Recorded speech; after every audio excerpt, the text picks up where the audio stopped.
pasensya at mapagkandili ang pusong wagas kung magmahal. Ngunit napupuno rin po ito kapag paulit-ulit na binabaliwala at sinaktan. Ikaw, kabarangay, naranasan mo na bang maabuso ng mga taong malapit sa puso mo? Dear Papa Dudut, naranasan niyo na bang makulong? Hindi sa likod ng mga rehas sa presinto ha, kundi sa responsibilidad ninyo sa inyong pamilya. Ako kasi oo, at akala ko ay hindi na ako makakawala pa mula sa aking pagkakabilanggo. Ang mga karanasan kong yon sa buhay ang rason kung bakit ako sumulat sa programa ninyong Barangay Love Stories. Pero bago ang lahat ay magpapakilala muna ako. Tawagin niyo na lamang po ako sa pangalang Jenica, 27 years old at tubong Montalban, Rizal. Nagtatrabaho ako sa isang private company sa Quezon City. Naisip kong magpadala ng istorya sa inyong istasyon upang ibahagi ang mga karanasan ko sa buhay. Sana ay may matutuhan dito ang mga kabarangay natin.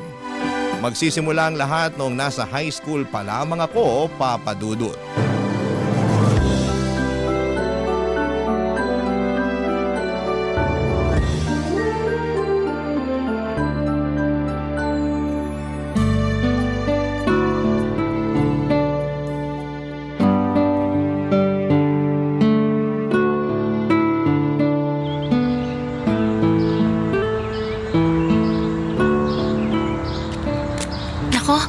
Sana magustuhan ni nanay itong mga binili kong pastillas mula sa baon ko.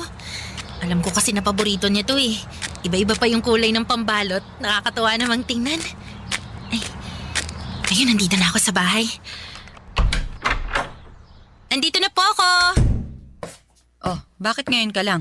Kanina pa kita hinihintay ah. Ano po kasi, dumaan pa po ako sa tindahan ni Aling Sonia kasi nakita ko kaninang umaga na may tinda sila ng mga paborito niyong pastillas. Ito, kaya binilhan ko po kayo, Nay. Alam ko pong paborito niyo yan eh. Salamat. Pero akala mo ba madadaan mo ako sa pagbili niyan? Ano po? Anong ano po? May kasalanan ka pa sa akin, Jenica. Ayan oh. Tignan mo. Ano, pamilyar ba sa'yo itong mga papel na to? Opo, mga test paper. Na tinago mo sa ilalim ng kama mo. Akala mo yata hindi ko makikita, no? Malas mo kasi naglinis ako ng kwarto mo kanina. Kaya nakita ko itong mga test paper na to. Bago lang to ah. Kamakailan lang. Sinadya mo ba tong itago sa akin kasi ang bababa ng mga score mo? Ano po kasi? Pasensya na po kayo, Nay. Anong pasensya? Paano ko mapagpapasensyahan tong mga to? Sabihin mo paano? Teka, kuhanin na ng card nyo ngayon, di ba? Opo. Patingin ako. Po? Patingin ako ng card mo, Jenica. Wag na wag mong itatago sa akin yan katulad ng pagtatago mo nito mga test paper na to, ha? Akin na, dali! Sandali lang po. Kukunin ko lang po sa bag, Nay. Namumuro ka na talagang bata ka. Asa na? Ito na po. Ito na po. Ay, Diyos mio. Sinasabi ko na nga ba ang bababa ng mga grado mo? Pasensya na po talaga kayo, Nay. Pero wala naman po akong bagsak. Kahit na pasang-awa lang naman to mga grado mo. Paano hindi magiging ganito kababa mababa rin ang mga score mo sa test? Bobo ka ba? Po? Ang sabi ko, bobo ka ba? Kasi mga bobo lang naman na nakakakuha ng mga ganitong grado. Pati na rin ang ganitong score sa test. Sobra naman po yata kayo, Nay. Sobra na kung sobra, pero may karapatan naman akong sabihin yon dahil sumobra na rin ang kabobohan mo. Bakit hindi mo tularan ng Kuya Jason mo? Sakto lang din naman po yung mga grade ni Kuya. Di naman ganun kataas, pero bakit ako lang po yung pinapagalitan ninyo? Grabe naman po kayo magalit sa akin, Nay. Wala naman po akong bagsak. Ba't nakuha mo pa talagang mga tuwiran, ha? Nagsasabi lang naman po ako ng... Kumpara naman sa kuya mo, mas marami naman siyang kayang gawin kesa sa'yo. Magaling siyang tumugtog ng drums. Kaya nga nasali siya sa banda ng eskwelahan ninyo, hindi ba? Mahusay din mag-basketball. May itsura kaya laging laman ang mga pageant. Magaling makisama, magiliw kaya maraming natutuwa sa kanya. Ay naku, ang anak kong yun, napaka-perpekto. Ikaw, sa pag-aaral ka na nga lang babawi, pumalpak ka pa? Saan ka nalang pupulutin yan pagtanda mo, Jenica? Baka walang kumpanya ang gustuhin kunin ka dahil napakahina ng utak mo. Walang-wala ka talaga sa kalingkingan ng kuya mo. Papa Dudut, hindi yun ang unang beses na kinumpara ako ni Nanay Irma kay Kuya Jason, pero paulit-ulit pa rin akong nasasaktan. At walang pinagkaiba ang sandaling yon. Akala ko'y manhid na ako pero naapektuhan pa rin ako ng bigat ng mga salita niya laban sa akin. Sa mata ng nanay namin, ang kuya ko na ang pinaka-perpekto. Kulang na lang ay gawin niya itong santo at sambahin. Samantala ang turing naman niya sa akin ay kabaligtaran ng mga magagandang bagay na sinabi niya sa kapatid ko. Hindi talaga patas ang tingin sa amin ang aming nanay simula pagkabata pa lamang. Ang tatay ko lamang ang kakampi ko noon pero iniwan niya ako nung naghiwalay sila ni nanay. Mas naramdaman ko tuloy na nawala na ako ng puwang sa pamilya namin dahil wala na ang nag-iisang may paborito sa akin. Fast forward. Sa kabila ng unfair treatment ni nanay sa akin ay nagsikap pa rin po ako sa buhay para makapagtapos ng pag-aaral at makapagtrabaho. Pero doon pa lang pala magsisimula ang mas mabigat kong mga problema, Papa Dudut.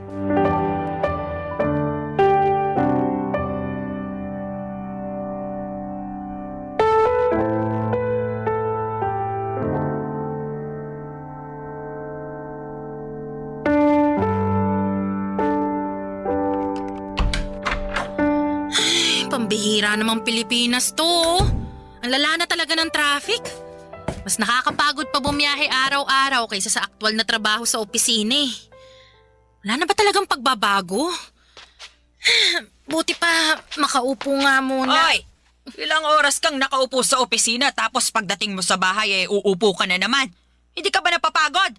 Napapagod po, kaya nga po ko uupo. Oy, mamaya ka na umupo. Akin na muna. Yung ano po? Tanga ka ba? Di yung sweldo mo. Baka nakakalimutan mo, araw ng bigay mo ngayon ng sweldo. Kanino ko pa iniintay yan eh. At singilan na naman sa renta. Naubusan din tayo ng gas. Naku, sumabay pa talaga. Hindi ko tuloy natapos yung niluluto ko. Anak ng lintik. Ano na? Asan na yung pera? Teka lang naman po, Nay. Kukunin ko po muna rito sa wallet ko. Naku, bagal-bagal mo talaga. Eto na po, Nay. Akin na. Anak ka ng tokneneng, bakit ganito lang? Po? Sabi ko, bakit ganito lang? Wala ka na bang idadagdag dito? Wala na po, Nay. Sagad na po yan. Kakasabi ko lang, di ba? Singilan na ng renta tapos naubusan pa tayo ng gasol. Hindi ko naman po sagot yung pagbili ng gasol, di ba? Toka po yan ni Kuya, kaya bakit parang balak niyong kunin dyan sa sweldo ko? Bakit hindi? Maliit lang din naman ang ibinigay ng kuya mo. Kaya pambili lang yun ng bigas. Wala na ron yung panggas, hindi na kasya. Di naman po yata tama na sa akin kayo maghahanap ng extra na pera. Dapat po kay Kuya. Bingi ka ba talaga o ano? Maliit nga lang ang nabigay ng kuya mo. At tingin ko, wala na siyang malalabas pa, kaya sa'yo ko na lang sana kukunin yung pambili natin ng gas. Wala na nga rin po kung malalabas, Nay. Ano wala? Dapat meron! Ha? Ano pong sinasabi niyo? Hoy, Jenica, alam naman natin na mas mataas ng kaunti ang sinesweldo mo kaysa sa kuya mo. Dapat may extra na pera ka, lalo na sa mga ganitong panahon. Yung nagkukulang ng ambag ang kuya mo. Inay, hindi naman po itong unang beses na nagkulang ng ambag si Kuya sa bahay natin eh. At saka sa lahat ng yun, palagi akong sumasagot. Akong nag-a-adjust.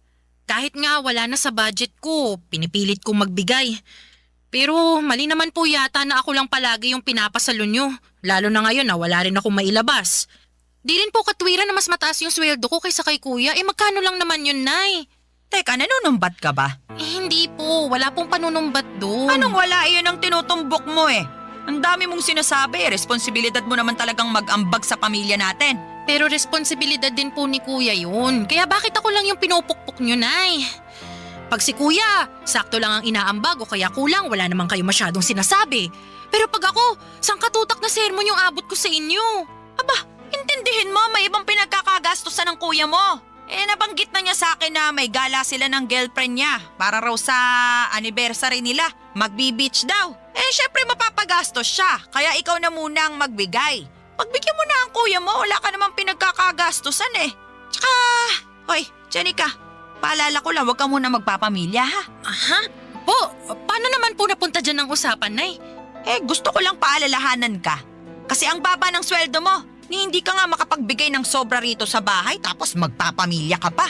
Baka mapabayaan mo lang ang magiging anak mo kasi saktuhan lang naman palagi ang kinikita mo. Kawawa naman ang magiging apo ko sa'yo. Papa Dudut, wala pa sa isipan ko ang magkaroon ng sariling pamilya dahil sa nakaatang na responsibilidad sa aking mga balikat. Kaya madalas ay said ang pera ko at wala na halos natitira sa akin kundi pamasahe na lamang.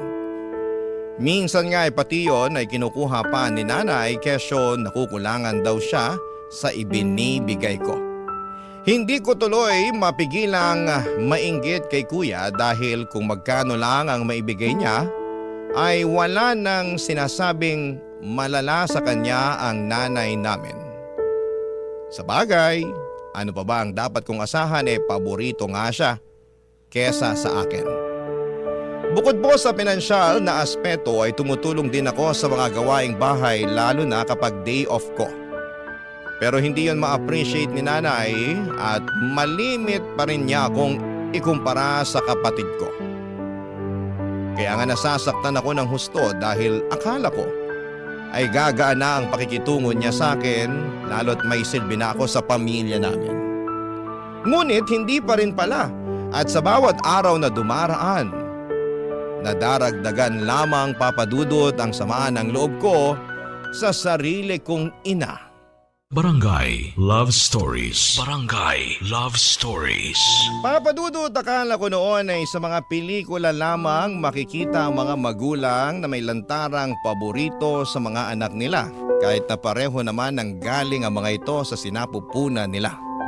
At nung personal ko na nga yung naranasan ay napasabi na lamang ako na nag-e-exist pala ang bagay na yon sa tunay na buhay. Kaya nga kahit ayokong mainggit sa iba kong kaibigan at katrabaho na merong mabuting relasyon, sa kanilang mga nanay ay hindi ko pa rin napigilan ang aking sarili. Tao lamang ako, Papa Dudut, nakakaramdam ng pagkainggit, lalo't meron din namang dahilan. Sa kabila ng lahat ay nagpaka-bigger person ako. Inunawa ko ang nanay ko sa abot ng aking makakaya. At para hindi tuluyang masiraan ang ulo kakabuhat sa mga responsibilidad ko sa pamilya namin, natutuhan kong bigyan ng sarili ko ng pagkakataon na makapaglibang-libang naman. Pero hindi ko akalain na pati yun ay mamasamain pa ng magaling kong ina, Papa Dudut.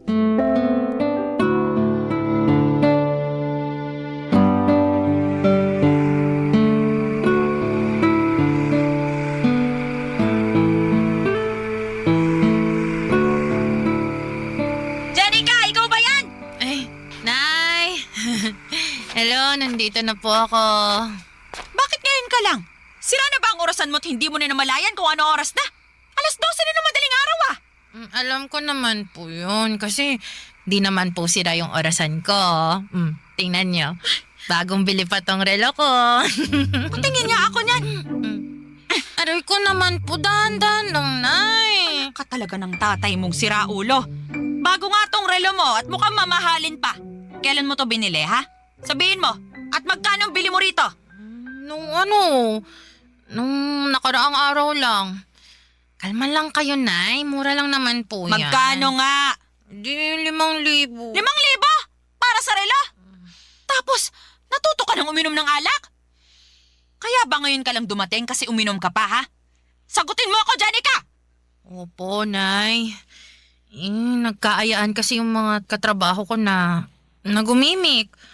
Sumama na po ako kasi wala naman pong pasok bukas. At magkano ang nagastos mo, ha? Po? Magkano ang nagastos mo dyan sa gimmick-gimmick nyo na yan? Maliit lang naman po. Mga 2,500. 2,500? Aba, ano maliit dyan? Marami ka nang mabibili dyan kung binigay mo na lang sana sa akin. Pati yung pinambili mo ng lintik na relo na yan. Jenny, 5,000 rin yun. Sana sa akin mo na lang ibinigay.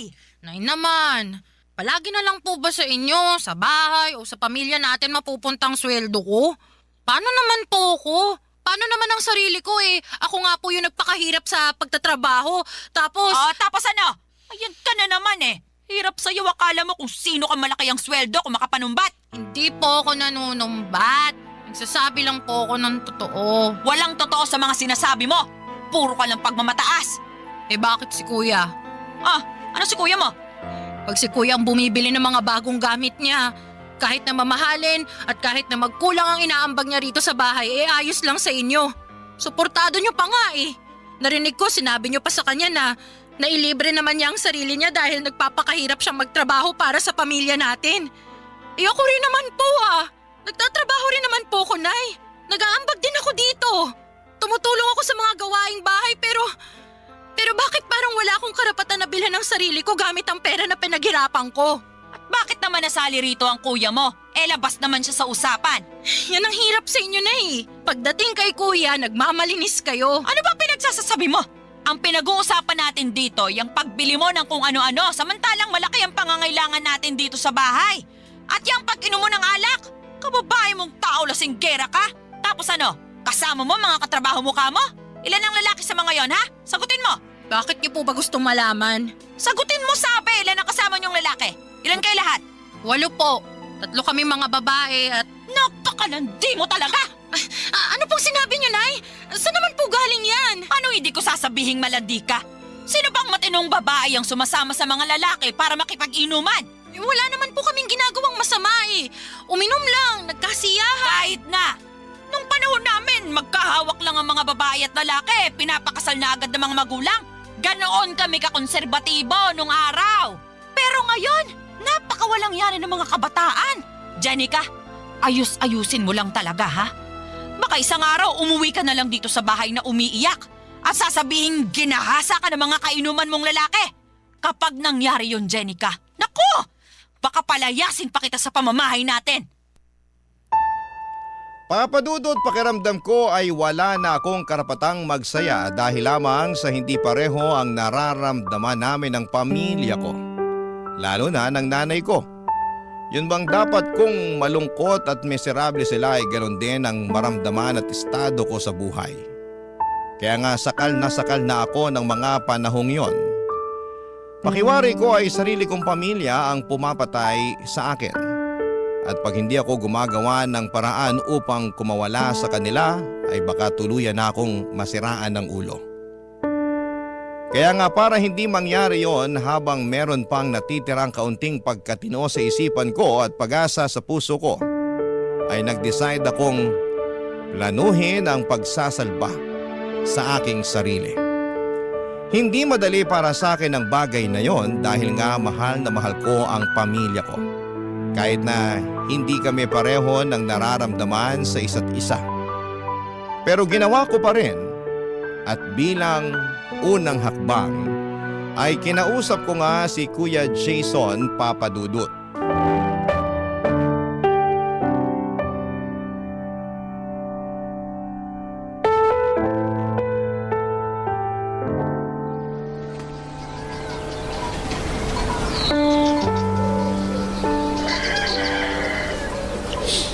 Kuya Jason, pwede ba tayong mag-usap? Hindi pa ba tayo nag-uusap? Ayun kinakausap mo na ako. Bakit ka pa ba nagtatanong? Seryoso ako. O bakit? Seryoso rin naman ako Itong mukhang to, mukha ba nagbibiro? Tungkol ba kasi sanang gusto mong pag-usapan natin? Parang biglaan naman yan. Ano kasi? Matagal ko na tong pinag-iisipan. Tapos, nitong nakaraang gabi, nakapag-decide na ako na gusto ko na talagang gawin yung bagay na to, kuya. At kailangan mo tong malaman. Teka, ano yan At saka, bakit kailangan ko malaman yan? Dahil magkapatid tayo. Ano nga kasi yun? Dami pang paligoy-ligoy Kuya,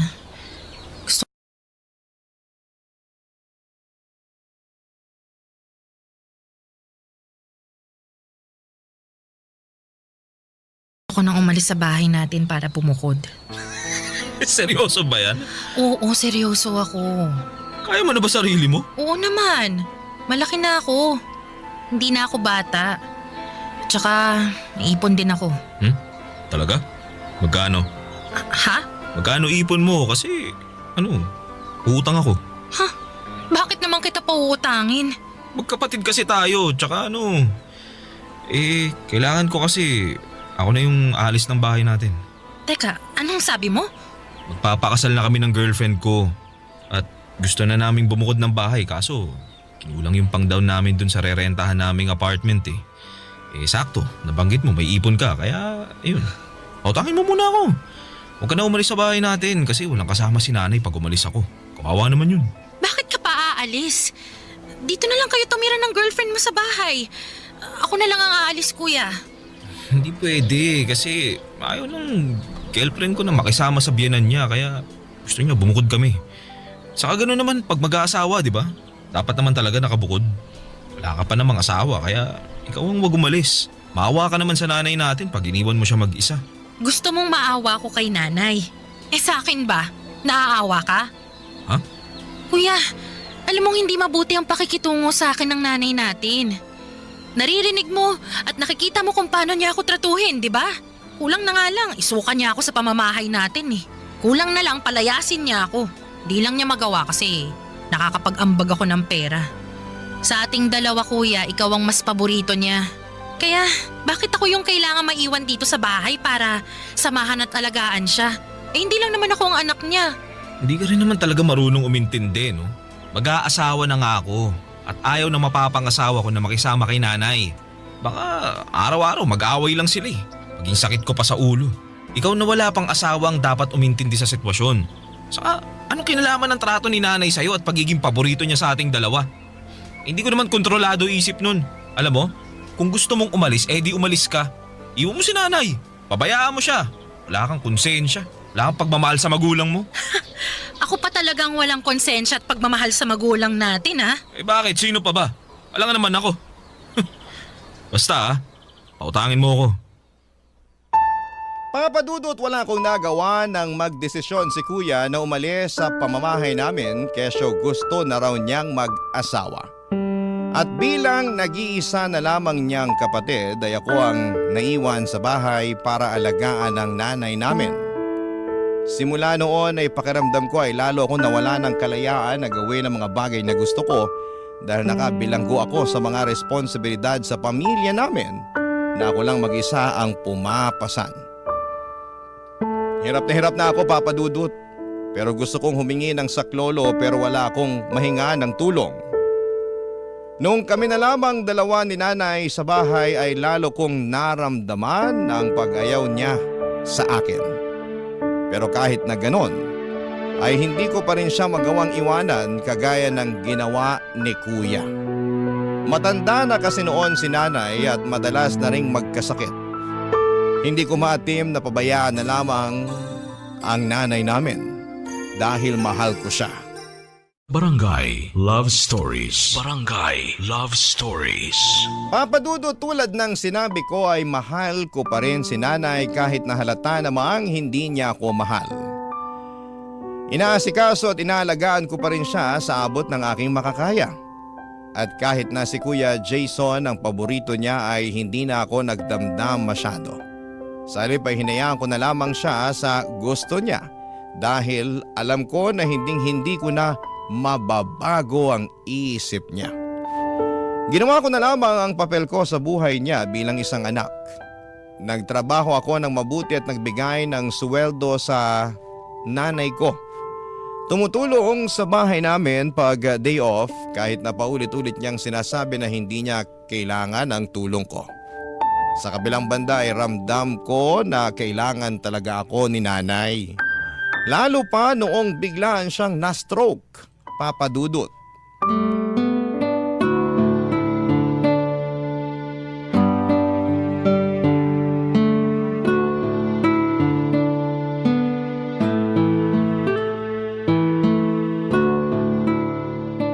Ano ba yan?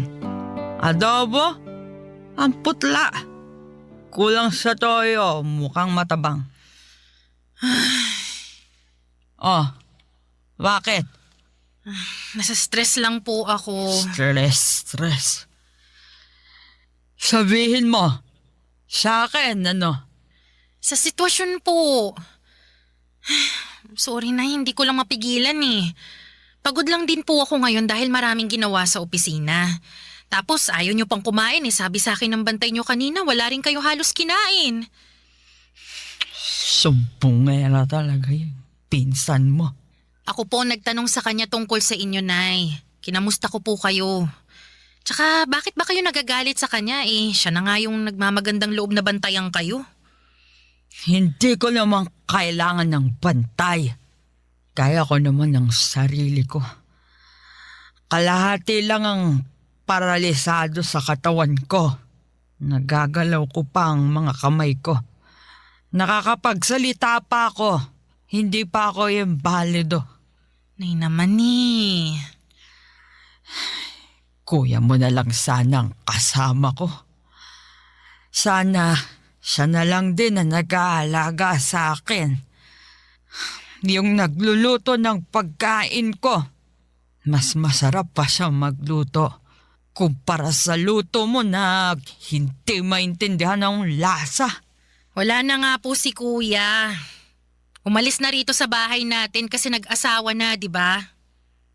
Kaya nga sana nandito siya. Bakit ba panay kayo hanap kay Kuya? Andito naman ako para alagaan kayo. Panay kayo hanap sa wala simula nung na-stroke kayo. Mabibilang na lang sa kamay ko sa daliri yung mga pagkakataon na binisita nila kayo rito sa atin. Basta. Mas gusto ko ang kuya mo kung meron lang talagang pagpipilian. Hindi ikaw ang gusto kong mag-alaga At sa sa tingin akin. ninyo, gusto ko na ako mag-alaga sa inyo? Anong sabi mo? Nay, sumusobra na po kayo eh. Kung makapagsalita kayo, parang wala na akong ginawang mabuti sa pamilya natin, no? Lagi niyong pinamumuka sa akin na wala akong silbi, na kulang ang mga effort ko, na palagi na lang si Kuya ang magaling at nakakalamang. Lagi niyo na lang akong kinukumpara sa kanya. Anak niyo rin naman ako, di ba? Bakit, Nay? Bakit kayo ganyan sa akin? Bakit pagdating kay Kuya ang bait-bait niyo? Tapos sa akin hindi? Sabihin niyo, Nay, bakit ba? Mas mahal ko ang kuya mo kesa sa'yo. Ano magagawa ko? Tsaka kahit anak kita, kahit nang galing ka sa sinapupunan ko, hindi kita ginusto. Ano po? Ayoko nang magkanak pa kami ng tatay mo. Dahil ilang beses na ako nakunan pagkatapos ng kuya mo. Pero mapilit ang tatay mo. Makulit. Kahit ayoko na, sige pa rin. Nung nalaman kong buntis ako sa'yo, pinagsamantalahan ako ng tatay mo. Pinilit niya akong buhayin ka dahil gusto pa raw niya ng isang anak. Kaya kahit ayoko, kahit natatakot na akong mabuntis at manganak, wala akong nagawa kundi sundin siya. Mas takot ako sa galit ng tatay mo at sa pwede niyang gawin. Paano kung patayin niya ako? Yung bata-bata pa ng kuya mo. Kaya po ba wala kayong kaamor-amor sa akin dahil sa kasalanan sa inyo ni tatay? Oo. Tapos nakuha pa niyang mambabae. Iniwan niya kayo sa akin. Ikaw! Iniwan ka niya para buhayin ko. Ang kapal ng mukha niya. Kaya hindi mo ko masisisi kung bakit ganito ako makitungo sa'yo. Pag nakikita kita, naaalala ko ang mukha ng taong nanamantala sa akin. Nanloko at nangiwan. Pakiramdam ko, hindi talaga siya nawala. At nabubuhay siya sa katauhan mo. Papa Dudut, yun pala ang dahilan kaya hindi ako mahal ng nanay ko. Pero maling-mali naman na isumbat niya sa akin ang kasalanan sa kanya ng aking tatay. Hindi ko rin naman ginusto na mabuhay at ipanganak sa mundo. Kung may pagpipilian lamang ako, kung alam ko lang na magiging miserable ang buhay ko sa mga kamay ng nanay ko ay hindi na lamang sana ako isinilang noon. Sana ay namatay na lamang ako sa sinapupunan ng nanay ko. Nagpatuloy ang hindi magandang trato sa akin ni nanay kahit na ginagawa ko naman ang lahat para alagaan siya, irespeto at unawain. Gabi-gabi ay nagdarasal ako sa Diyos. Nahawakan niya ang puso ng nanay ko para magbago ito.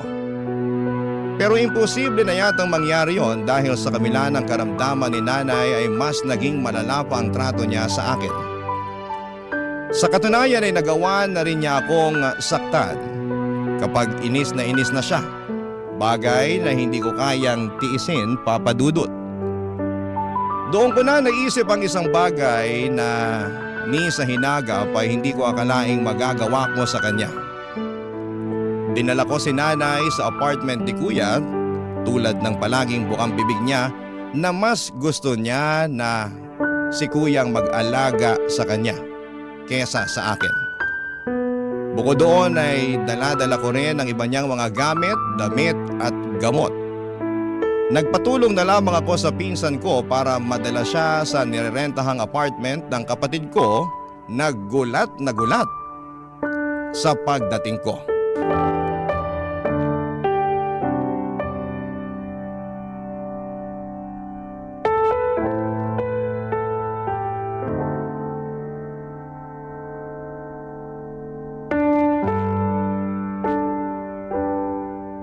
Kuya, iiwan ko na sa pangangalaga mo si nanay. Ano? Sisiraan ka na ba ng ulo? Oo, sirang-sira na dahil kahit anong gawin ko. Kahit na nagpakabuti akong anak, maging maunawain, gawin ang lahat para makuha ang loob ni nanay, kulang pa rin. At kahit kailan, hindi ako magiging sapat sa kanya. Abot langit ang galit sa akin ni nanay, kaya galit na rin ako sa kanya. Tsaka ikaw naman ang palagi niyang hinahanap eh. Grabe. Naaaning na ako sa kakapakinig sa iyak niya na sana raw ikaw ang nag-aalaga sa kanya sa bahay. Kahit na nandun naman ako. Kaya oo kuya, sirang-sira na ang ulo ko. Hindi ko na alam kung saan lulugar sa pamamahay natin at sa buhay niya. Kaya ayan, tinupad ko na yung matagal niyang hiling. Dinala ko siya rito sa bahay niyo para maalagaan mo. Para namang hindi yata tama yung gusto mo mangyari, Jenica. Di mo pwedeng basta-basta iwan dito si nanay at… At bakit hindi? Nanay mo rin naman siya, di ba? Anak ka rin niya. Paboritong anak ka pa nga eh. Oo nga, pero… Basta. Iiwan ko na siya sa'yo. Aalis na ako sa bahay natin at magpapakalayo-layo. Kuya, pagod na ako. Pagod na akong makisama sa tao na hindi naman ako minahal. Na hindi naman ako tinuring na anak. Pagod na akong magsakripisyo, umunawa at makulong na parang isang bilanggo sa responsibilidad para sa pamilya natin. Samantalang ikaw nagagawa mo lang ang gusto mo. Dapat nga matuto ka ring alagaan si nanay eh. Dahil nagawa ko ng parte ko sa kanya bilang anak niya. Jenica naman! Wala akong alam sa pag-aalaga kay nanay. Problema ba yun? Di alamin mo. Ikaw na bahala. Diskartehan mo na, total. Lagi namang sinasabi ni nanay na magaling ka. Di patunayan mo. Ipakita mo sa kanya. Kasi ako kuya, nagawa ko na yan eh. Hindi nga lang niya na-appreciate, kaya ayoko na. Suko na ako. Panahon na siguro para unahin ko naman yung sarili ko. Marami rin kasi akong gustong gawin eh. Marami akong mga lugar na gustong puntahan pero hindi ko magawa dahil nakatali ako kay nanay. Wala naman sanang kaso na alagaan ko siya kung naging maayos lang din ang pakikitungo niya sa akin eh. Pero sa araw-araw na lang na ginawa ng Diyos eh. Palala na ng palala si nanay. Nananakit na siya, kuya. Lalo na pag naiinis siya sa akin. Tingnan mo to. Oh, tingnan mo tong braso ko. Ang daming kurot at pasa mula sa mga hampas niya. Sumusobra na siya, kuya. Pagod na akong pakisamahan at tiisin yung ugali niya. Kahit nanay pa natin siya, ayoko na. Kaya kuya, ikaw nang bahala sa kanya. At saan ka naman pupunta? Sa malayo. Sa lugar na hindi ninyo alam para hindi nyo na ako mahahanap.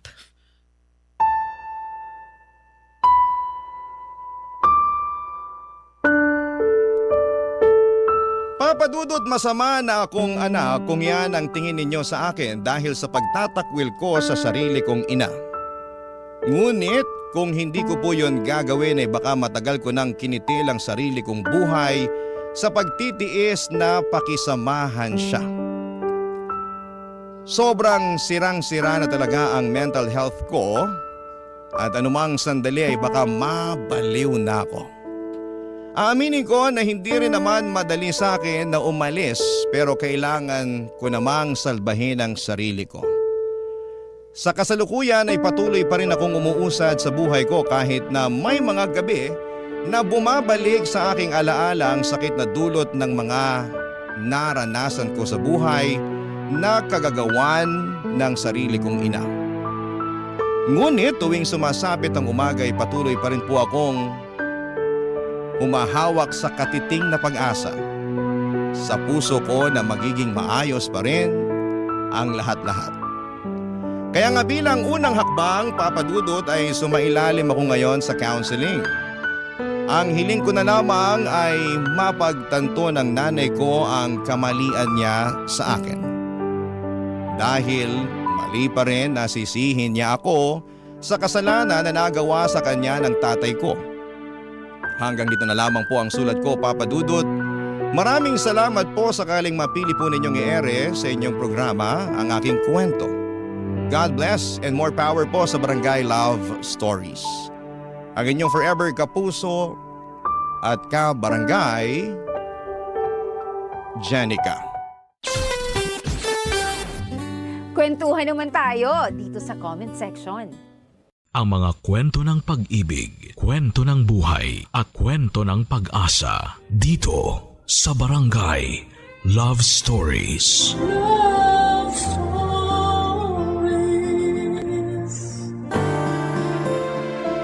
Ang pagmamahal ay hindi palaging may kapalit. Dahil mas mahalaga na minamahal mo ng buo at totoo ang isang tao. Kahit ikaw na lang ang lumalaban. Ikaw, kabarangay, kaya mo bang ipagpatuloy ang pagmamahal kahit na ikaw na lang ang naniniwala? Dear Papa Dudut, sa buhay natin ay palaging may isang taong nagbibigay ng kulay at direksyon sa atin. Yung taong ginagawa nating dahilan para maging matatag tayo at magpatuloy na maging malakas. At masasabi ko na walang ibang pwedeng makapagbigay kulay sa buhay ko kung hindi ang nag-iisang anak kong si Marlon. Papa Dudut, tawagin niyo na lamang po ako sa pangalang Selly. 51 years old at nagtatrabaho bilang mananahe sa isang pabrika. Maaga kong nabiyuda dahil namatay sa stroke ang asawa ko. Kaya naman mula noon ay mag-isa ko nang tinataguyod ang anak kong si Marlon. Maswerte ako na may mabubuting tao na handa pa ring tumulong sa akin noon. Pero hindi talaga naging madali ang pagiging single parent ko. Pero kinaya ko para sa nag-iisang anak ko. Dahil wala naman na siyang ibang aasahan kung hindi ako lamang, Papa Dudut.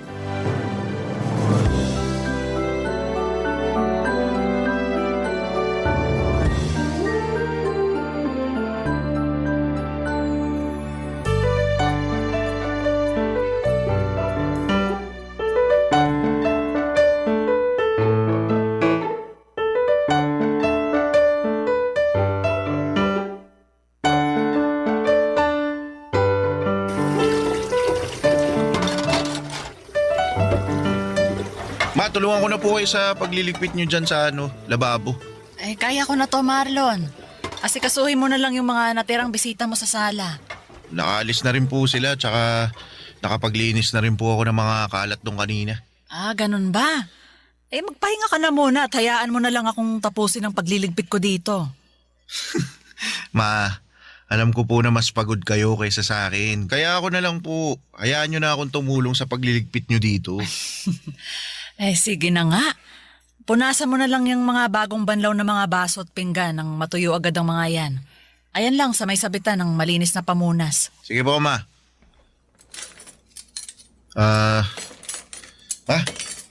Thank you po pala sa paghahanda nyo para sa pagtatapos ko ng high school. Wala kang dapat na ipagpasalamat sa akin. Kasi alam mo namang matagal ko na rin plinano to. Ilan buwan pa lang bago ang graduation mo, tinanong na kita kung anong mga pagkain ang gusto mong lutuin ko para sa espesyal na araw na to. Opo. At ang sabi ko po sa inyo noon, ayos lang sa akin kahit hindi na tayo maganda para hindi na kayo mapagod sa pagluluto. At hindi ako pumayag kasi espesyal na araw to para sa ating dalawa. Yung araw na nakapagtapos ka ng high school at natupad mo ang isa sa mga pangarap ko para sa'yo. Ang totoo, Ma, nahiya nga po ako sa inyo eh. Ha? Bakit naman? Kasi po wala naman po akong kahit na anong award na nairegalo sa inyo. Sino namang may sabi na kailangan mong magka-award para may mairegalo ka sa akin? Narinig ko lang po yun sa mga kaklase ko na honor students. Na ang regalo daw po nila sa mga magulang nila, yung academic awards na natanggap nila sa graduation namin. Akin na nga muna yung pamunas at gagamitin ko muna sa mga kamay ko. Sige po, Ma, ito. Alam mo, anak, malaki ang regalo na binigay mo sa akin sa araw na to. Ang regalo na nakapagtapos ka ng pag-aaral mo. Kahit po wala akong natanggap na kahit na anong award kanina. Oo naman. Pahawak nga ako nitong mga kamay mo. Anak, hindi mo kailangan na magkaroon ng kahit na anong award o kahit matataas na grade para mapasaya ako. Mas importante sa akin na alam ko kung paano mo pinagsumikapan ang lahat para matapos mong pag-aaral mo. Salamat po, Ma. Kasi na-appreciate nyo rin po yung effort na ginawa ko para makatapos ng high school. Ako ang dapat na magpasalamat sa'yo, Marlon. Salamat kasi sinuklian mo ang lahat ng ginawa kong pagtatrabaho para sa pag-aaral mo. Salamat sa high school diploma na regalo mo sa akin. Basta, Ma, pagbubutihan ko pa po lalo ang pag-aaral, lalo na sa kolehiyo. Pangako po, Ma, ako naman po ang babawi sa inyo. Papadudot nung nabubuhay ang asawa ko ay simple lang ang buhay namin. Nagtatrabaho siya sa munisipyo at ako naman ay nagdesisyon na maging housewife. Sa asawa ko talagang si Manuel nanggaling ang ideya na yon. Dahil may trabaho din ako noon sa isang hardware shop. Pero nang maging masela ng pagbubuntis ko ay pinahinto niya na muna ako sa pagtatrabaho. Pero ang gusto ko sana noon, bumalik kapag nakapanganak na ako. Pero sumang-ayon na rin ako sa suggestion ni Manuel na maging full-time na may bahay niya. Gusto niya rin na matutukan ko ang pag-aalaga hindi lang sa kanya, kung hindi pati na rin sa anak naming si Marlon. Naging mabuting asawa at tatay ang asawa ko, Papa Dudut. Hindi man kalakihan ang sweldo niya pero nagagawa naming pagkasyahin yon sa lahat ng gastusin dito sa bahay. Pareho kasi kaming hindi maluho ng asawa ko, Papa Dudut. Kaya naman ang gastos namin ay para lang sa mga importanteng bagay o kaya ay sa mga espesyal na okasyon. Simple lang ang buhay namin pero masasabi kong masaya at kontento talaga kaming pamilya. Kaya naman nang mawala si Manuel ay ginawa ko pa rin ang lahat para hindi maramdaman ni Marlon ang malaking pagkukulang sa buhay namin, Papa Dudut.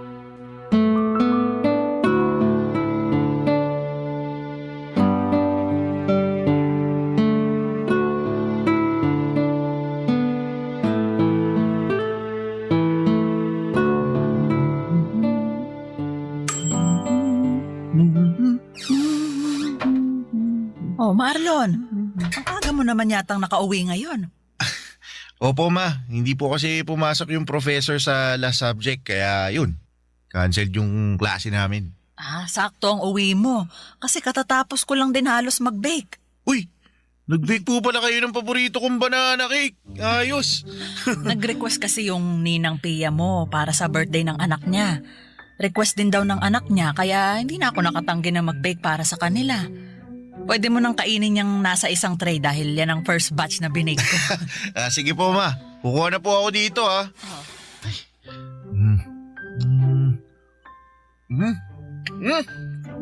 Grabe naman po ma, napakasarap talaga nitong banana cake na gawa nyo. Ayos. Anak, para namang ngayon mo lang natikman ang banana cake na binibake ko. Iba po kasi yung pagkaka-bake nyo ngayon, sobrang sarap. Ma, hingi pa ako ha. Kumuha ka lang sa tray na yan kasi para sa'yo talaga yan. Mauubos ko po yung buong tray na to ma. Kahit ubusin mo pa yan, meron pang extra na tray ng banana cake para sa'yo. Buti na lang at napaaga yung uwi ko ngayon. Masusulit ko yung napakasarap na binake nyo ma. Alam mo, kanina ko pa napapansin parang napakasaya mo ngayon May gusto ka bang ikwento sa akin, Marlon? Halata po ba ma? Hindi lang halata. Kung hindi halatang halata talaga. Ano bang nangyari at ganyan kakasaya?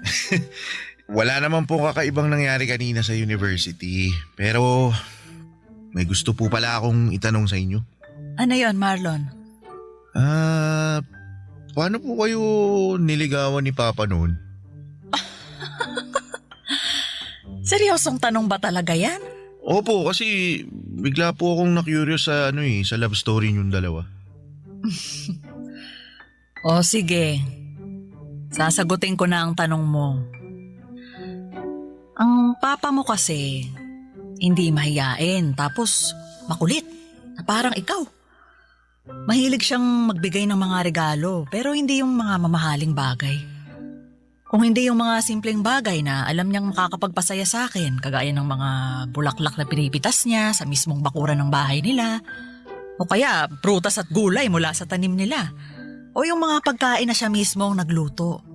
Ang effort naman po pala ni Papa sa mga regalo niya sa inyo. Oo, kasi ang sabi niya, gusto niya na lahat ng bagay na ibibigay niya sa akin, totoong pinaghirapan niya.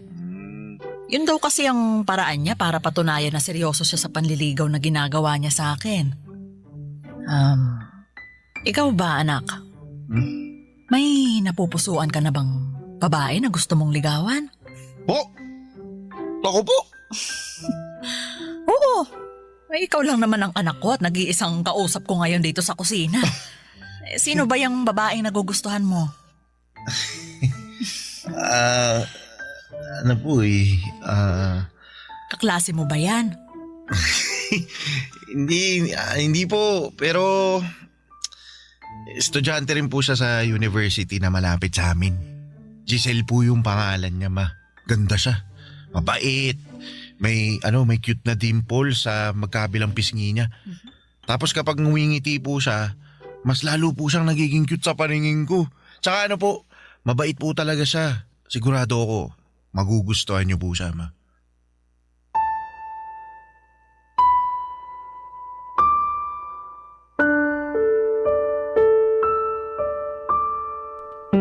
Papadudot masasabi kong maswerte ako sa anak kong si Marlon. Malaking tulong yon para kahit papaano ay gumaan ang responsibilidad na dinadala ko noon. Kasi masipag siyang mag-aral at matyaga sa mga bagay na ginagawa niya. Wala man siyang academic awards na naiuuwi sa bahay o naipapakita sa akin. Sapat na yung alam kong hindi niya pinapabayaan ang pag-aaral niya. Yun naman ang importante para sa akin. Yung nagiging responsable siya sa ginagawa niya. Bukod sa pag-aaral ay mahilig din siyang mag-basketball. Yun na halos ang pinakalibangan niya noon. May mga oras pa nga na dinadala niya sa bahay ang mga kaibigan niya At tuwang-tuwa ang mga ito kapag nagluluto ako ng pagkain, lalo na kapag nag-bake ako ng banana cake. Hobby ko na rin kasi ang pagbe-bake noon kapag may libreng oras ako. At ang banana cake na binibake ko ang pinaka-paborito ni Marlon. Sinabi pa nga ng mga kaibigan niya na dapat daw ay nagbe-business ako ng pagbebenta ng banana cake. Pero hobby ko lang talaga yon, Papa Dudut, kaya hindi yon pumapasok sa isipan ko. Barangay Love Stories. Barangay Love Stories.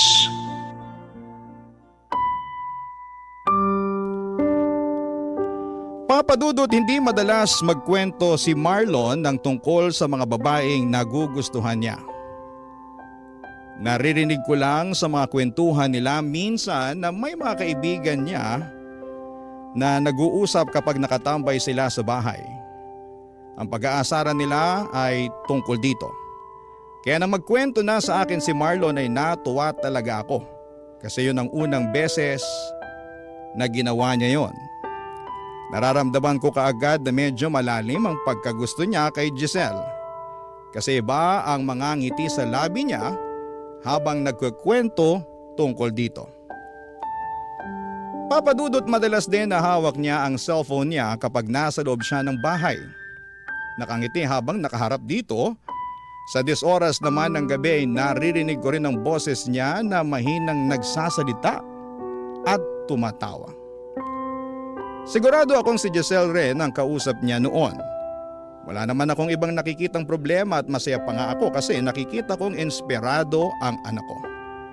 Alam ko rin na hindi niya naman pinapabayaan ang pag-aaral niya.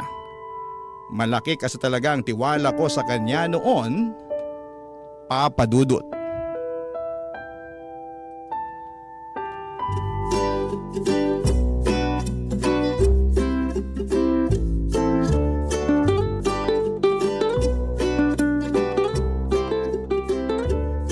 Anong masasabi mo sa sinigang na hipon na luto ni Mama? Masarap, Marlon. Kinilig ka sa sarap, di ba? Parang ganun na nga. Sabi ko naman sa'yo masarap magluto yung mama ko. Mamaya matitikman mo yung napakasarap na banana cake na palagi niyang binibig. Nirequest ko talaga yun para sa'yo. Naku, kapag natikman mo yun, makakalimutan mo talaga yung pangalan mo. Totoo ba yan, ha? Marlon, baka naman masyado nang mag-expect si Giselle na masarap ang binibake ko na banana cake, ha? Bakit? Masarap naman po talaga, Ma. Ang dami na nga pong gustong umorder at maging reseller ng binibake nyo Kayo na lang po talaga yung tumatanggi sa kanila. Alam mo naman na hobby ko lang ang pagbe-bake na ginagawa ko, Marlon. Pareho po kayo ng mommy ko, tita. Mahilig din po siyang mag-bake. Talaga? Ano yung madalas na binibake ng mami mo? Chocolate brownies and muffins po, tita. Pero hobby lang din po niya ang mag-bake kasi ayaw niya rin po niya gawing business yun Alam mo, sa totoo lang kasi, magastos din gawing business ang pagbe-bake. Malaki-laking puhunan ang kailangan namin kung gusto talaga naming simulan yun. Marami ring oras ang makakain sa bawat araw namin. Nabanggit din po yan ni mommy, tita. Pareho naman daw silang may maayos na trabaho ni daddy kaya hindi niya pinupush na gawing business. Tsaka ayaw niya rin daw po na bawasan pa ang budget na para sa bahay o sa pag-aaral ko. Kaya nga sabi ko kay mommy sa oras na makatapos ako ng pag-aaral at magkaroon ng regular na trabaho, ako mismo ang magpapatayo ng bakery para sa kanya. Nakakatuwa ka naman, Giselle. Bakit yun naman po nasabi yan, tita? Kasi bumubuo ka na kaagad ng mga pangarap para sa magulang mo. Sa panahon kasi ngayon hindi lahat ng kabataan ganyan mag-isip. Pero ayos lang naman sa akin kasi alam ko na iba na talaga ang kinasanayan ng mga tao ngayon. Magkakaiba nga po ang paniniwala ng mga tao pagdating sa bagay na yan. Basta para sa akin po, obligasyon pa rin naming mga anak na suklian lahat ng naging sakripisyo ng mga magulang namin. Sana dumami pa ang mga anak na kagaya mo.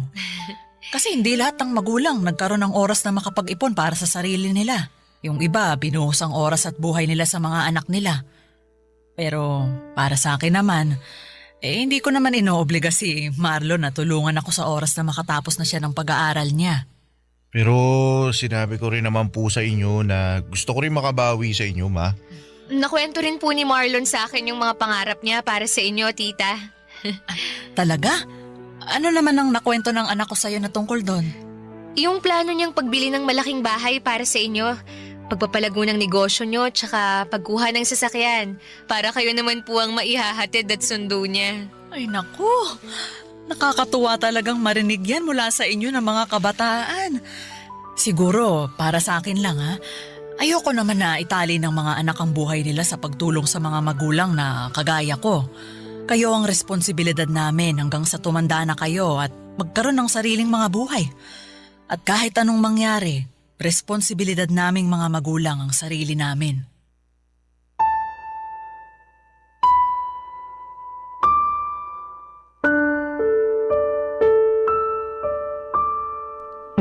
Papadudot masasabi kong magandang dalaga si Giselle lalo na sa personal. Nakita ko na siya sa mga pictures sa cellphone ni Marlon. Hindi siya katangkaran, payat, maputi ang kutis at palangiti ang mga labi niya. Mabait at magalang din siyang makipag-usap sa akin noon. Naramdaman ko na nahihiya pa siya sa akin dahil panay ang gamit niya ng po sa tuwing magsasalita siya. Nakwento nga ni Marlon na bago pa man sila makarating sa bahay, ilang beses pa raw na napatigil sa paglalakad si Giselle at nagtanong tungkol sa akin. Ang sabi niya sobrang kinakabahan daw talaga ito na makilala ako. Halata talaga yon sa boses niya noong magkausap kami. Pero hindi naman nagtagal noon at naramdaman ko na kahit papaano ay nagiging magaan na ang loob niya na kausap ako. Sa unang beses na nakilala ko ng personal si Giselle bilang nililigawan ng anak ko ay nagustuhan ko na kaagad siya para kay Marlon. Naisip ko kaagad na makakasundo ko siya dahil nakikita ko ang sarili ko sa kanya. Kagaya ko ay nag-iisang anak lang din pala siya ng mga magulang niya. Pangarap niya na makapagtapos ng pag-aaral at matulungan ng papa at mama niya. Naniniwala raw kasi siya na kailangan niyang suklian ang lahat ng sakripisyo ng mga ito sa kanya, Papa Dudut. Kaya noon pa lang ay natutuwa na kaagad ako dahil mukhang maayos na babae ang napiling ligawan ng anak kong si Marlon, Papa Dudut.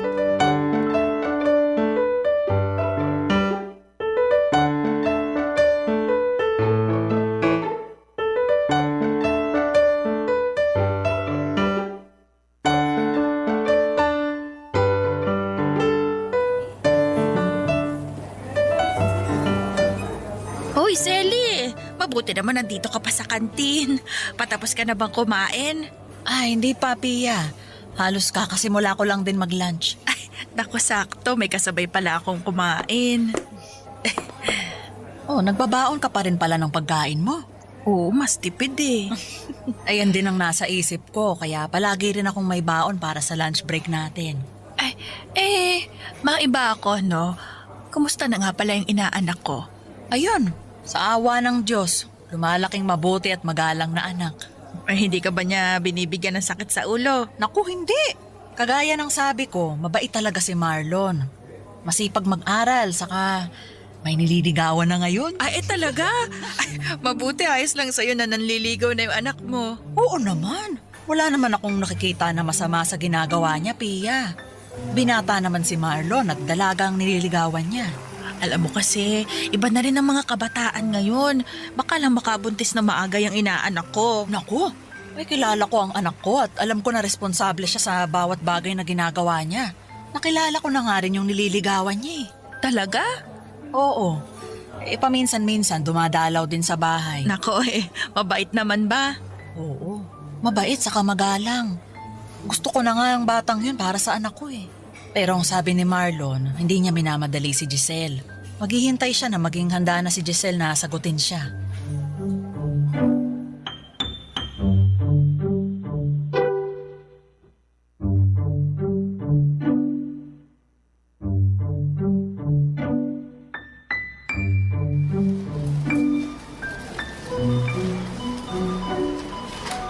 Wala na ba tayong nakalimutan na isama dito sa grocery cart natin, Marlon? Mukhang wala na pong kulang, ma. Nandito na po lahat ng nasa listahan na pinakita nyo kanina. Mabuti naman. Pumwesto na tayo dun sa may pinakamaikling pila na cashier para makapagbayad na tayo. Sige, ma. Tara po.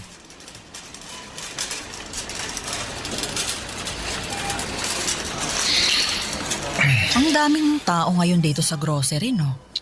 Oo nga po, May. Mabuti na lang sinamahan mo ko at nagawa kong tapusin agad ang pag-grocery ko. Hindi rin naman po ako busy ngayon. Wala ba kayong lakad ni Giselle? Wala po, ma. Umuwi po kasi sila ng parents niya sa Pangasinan para sa birthday celebration ng lola niya.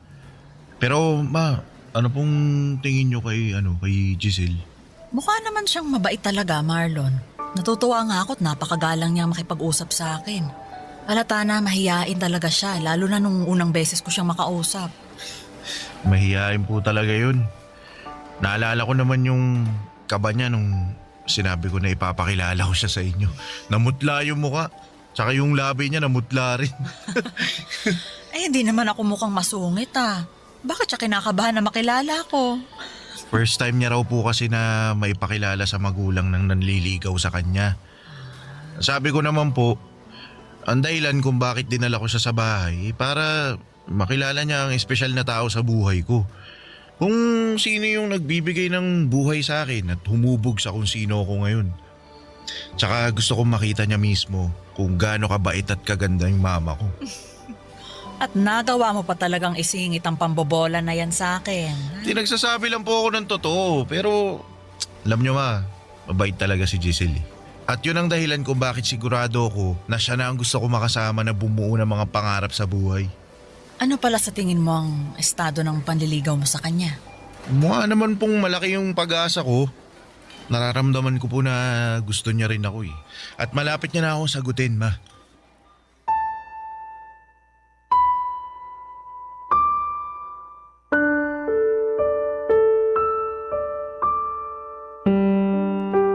Papadudot kagaya ng sinabi ko kanina. Yun ang unang pagkakataon na may naikwento sa akin si Marlon na tungkol sa babaeng nagugustuhan niya. Natuwa ako dahil mas nagiging open na siya sa akin tungkol sa personal na buhay niya. Kahit malapit kami or malapit kami sa isa't isa ay hindi naman kasi namin na pag-uusapan ang tungkol sa bagay na yon. Naisip ko pa nga na kung nabubuhay ang asawa kong si Manuel ay baka mas makapagkwento pa sa kanya si Marlon. Pero nang magsimula na nga siyang magkwento sa akin ay iba ang saya na nararamdaman ko. Para bang mas naging close pa kami, lalo na nang magkwento pa siya ng ibang mga bagay tungkol kay Giselle. Ang saya lang makinig sa mga kwento niya at makita siyang inspirado dahil po sa isang tao. Halos hindi nawawala ang ngiti sa mga labi niya, lalo na kapag hawak niya ang cellphone niya, lalo na kapag kausap niya doon si Giselle. Papadudot. Barangay Love Stories. Barangay Love Stories. Papadudot, masasabi ko na nagmana si Marlon sa asawa kong si Manuel pagdating sa kung papaano sila magmahal ng isang babae. Kagaya ni Manuel ay nakita ko noon na palaging gusto ni Marlon na kausap si Giselle, mapatext o tawag man. Ganon din kasi si Manuel sa akin noon, papadudot, dahil hindi pa uso ang cellphone noong panahon namin. Madalas akong tinatawagan ni Manuel sa telepono ng bahay namin at madalas din siyang dumadalaw noon sa bahay namin, lalo na noong nililigawan niya pa lamang ako. Kaya naman ayos lang sa akin sa tuwing magpapaalam si Marlon na aalis ng bahay o malilate ng uwi dahil pupuntahan niya si Giselle sa bahay nila.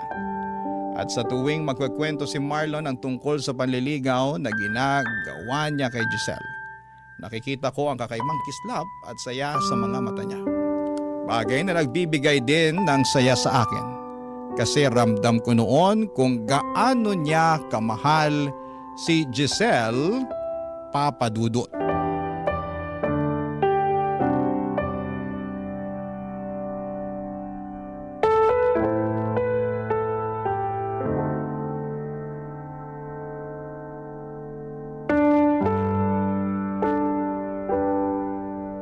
Oh, Marlon, ayos ka lang ba? Oh!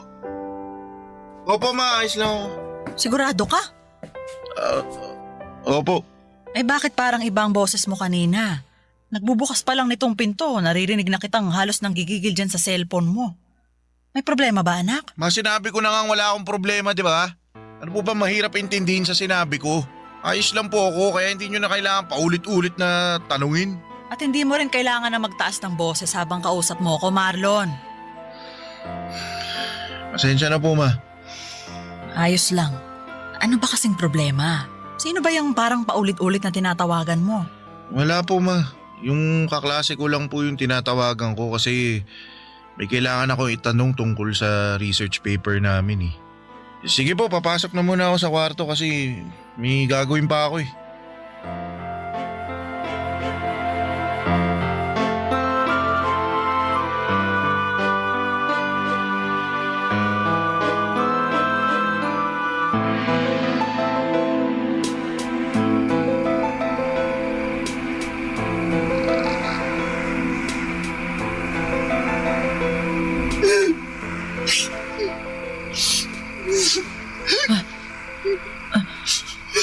Sino ba yung umiiyak ngayon ng 10 oras ng gabi? Teka, parang boses ni Marlon yun ah. Ay, makabangon na nga muna nang mapuntahan ko siya.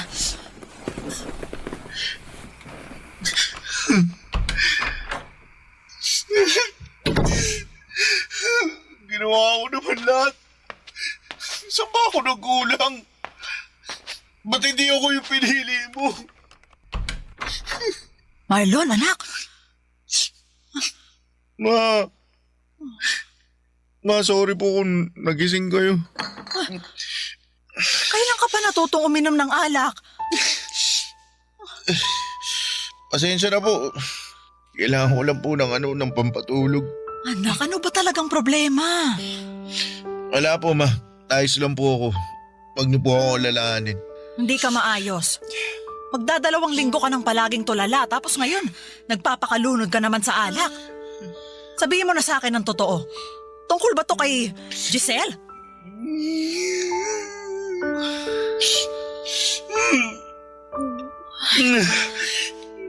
Nag-away ba kayo ni Giselle? May hindi ba kayo naging pagkakaunawaan? Ano ba talagang nangyari, Marlon? Kinausap ko po kasi si Giselle.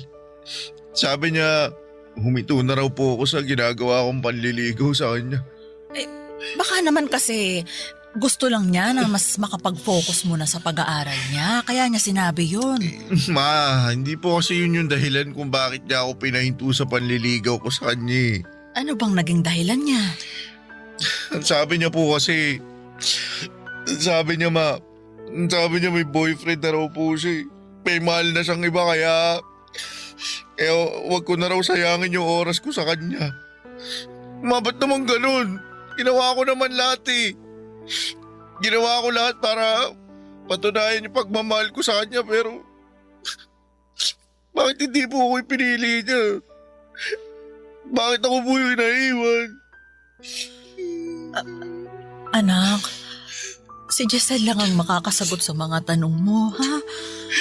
Alam kong mahirap pero sa ngayon, kailangan mong magpakatatag.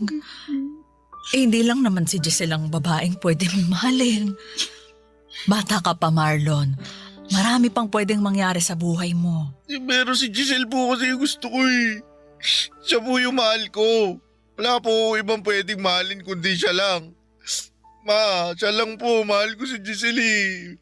Mahal na mahal ko po siya. Mahal na mahal.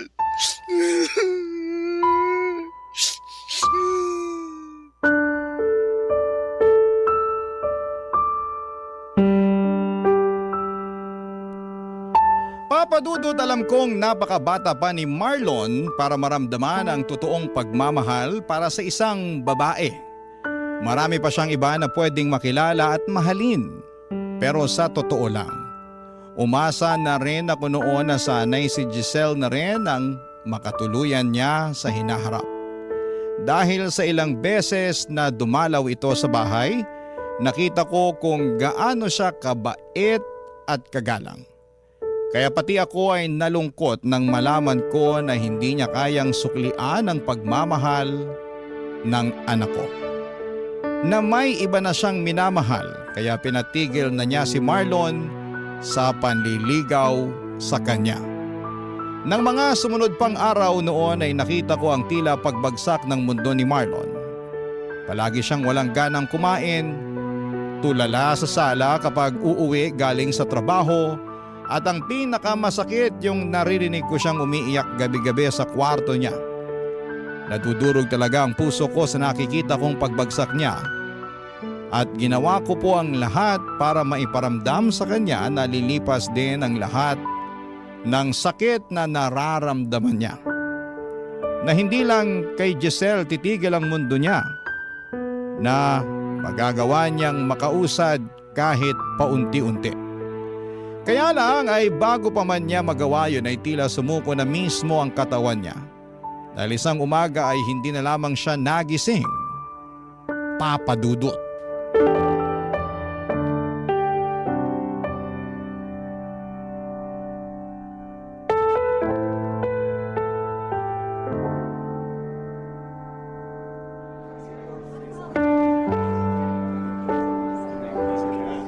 Shelly, hindi mo pwedeng pabayaan ang sarili mo.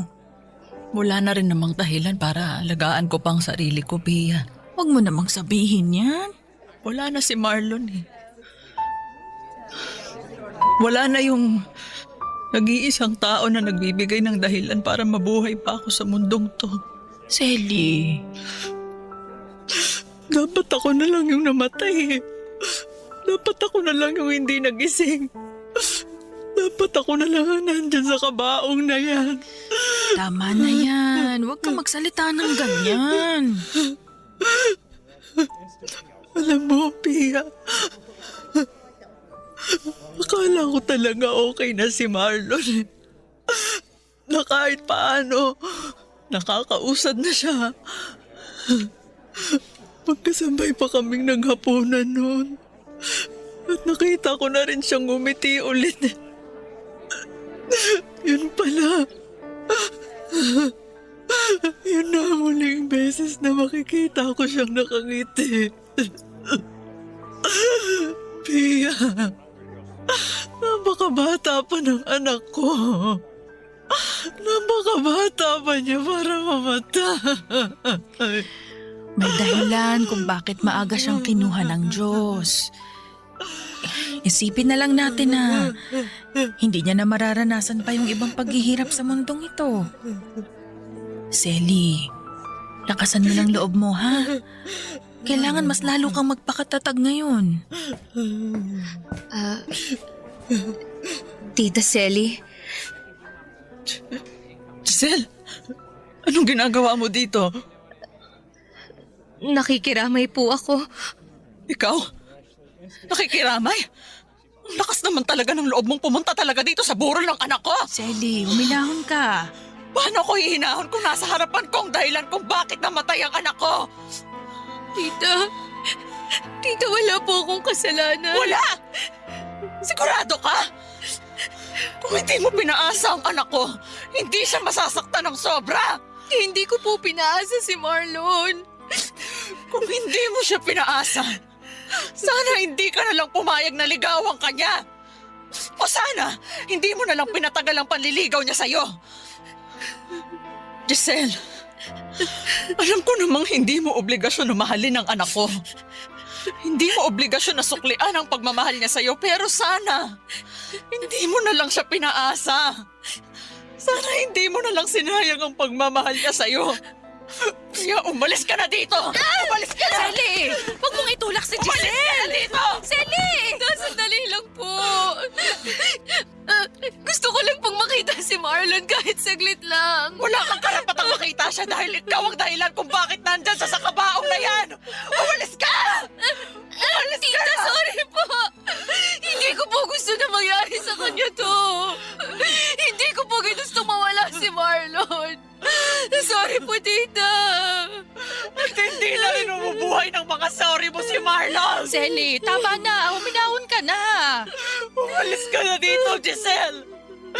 At Ayoko nang makita yung pagmumukha mo kahit kailan. Naging mabait sa'yo si Marlon. Wala siyang ibang ginawa kung hindi ang mahalin ka. Pero sinaktan mo lang siya. At ikaw ang dahilan kung bakit siya namatay. Ikaw ang pumatay sa anak ko, Giselle. Kaya umalis ka na bago pa kita kaladkarin palabas ng pamamahay ko. Umalis ka na!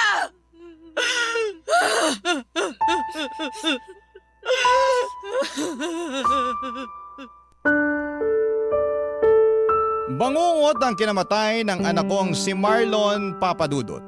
Pero pakiramdam ko ako ang habang buhay na nabubuhay noon sa isang bangungot. At kung pwede lang ay magising na ako sa bangungot na yon. Kung pwede lang na sana ay hindi na lamang totoong wala na ang nag-iisang anak ko. Hindi totoong iniwanan niya na ako. Kaya lang kahit na anong kurot o sampal pa ang gawin ko sa sarili ko. Kahit na anong kirot pa ang maramdaman ko ay hindi na mababago pa ang katotohanang wala na si Marlon. Naalala ko pa ang huling gabi na nakausap ko siya. Nagawa niya akong sabayang kumain ng hapunan pero halos 3 subo lang ng ulam at kanin ang nagawa niya noon.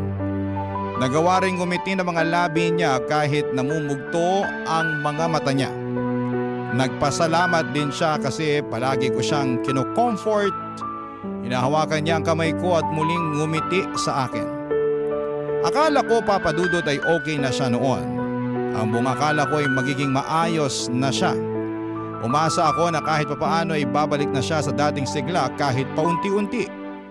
Na matututunan na niyang makausad kahit mabagal. Pero hindi pala. Hindi man siya ang sumuko, ang katawan niya naman ang nagdesisyon na hindi na lumaban pa. Papadudot, hindi niyo naman siguro ako masisisi kung nagalit ako kay Giselle, lalo na noong dumalaw siya sa burol ng anak ko. Nakita ko kung gaano siya minahal ni Marlon. Walang ibang ginawa noon ng anak ko kung hindi ang ipakita at iparamdam na seryoso ito sa panliligaw kay Giselle. Pero hindi yun nagawang suklayan ni Giselle. Ang nasa isip ko sana noong una pa lamang ay hindi na pinatagal ni Giselle ang panliligaw sa kanya ni Marlon. Sana'y hindi niya pinaasa ang anak ko. Sana'y hindi niya pinalalim ang pagmamahal na nararamdaman noon Wala na rin ng namang anak ko dahilan Papadudot para sa kanya. Hindi man siya pumatay sa anak ko, para sa akin ay siya ang naging dahilan ng pagkamatay ni Marlon. 2 taon na ang nakakalipas mula nang mawala si Marlon pero parang kahapon lang nangyari ang lahat. Parang kahapon lang niya ako iniwanan. At umaasa ako na sa paghilom ng sugat ng puso ko Papadudot dahil sa pagkawala niya ay maghilom din ang galit na nararamdaman ko para kay Giselle. Dahil alam ko na hindi rin gugustuhin ng anak ko na patagalin ang nararamdaman kong galit para sa babaeng sobra niyang minahal. Salamat po sa pagbasa ng aking liham at sa mga kagaya ko na nawala ng minamahal sa buhay. Naway makausad tayo at matutong magpatawad sa mga nakapanakit sa atin. Ang inyong kapuso at kabarangay forever, Selly. Anong say mo sa Barangay Love Stories na ito? Pagkwentuhan natin sa comment section yan.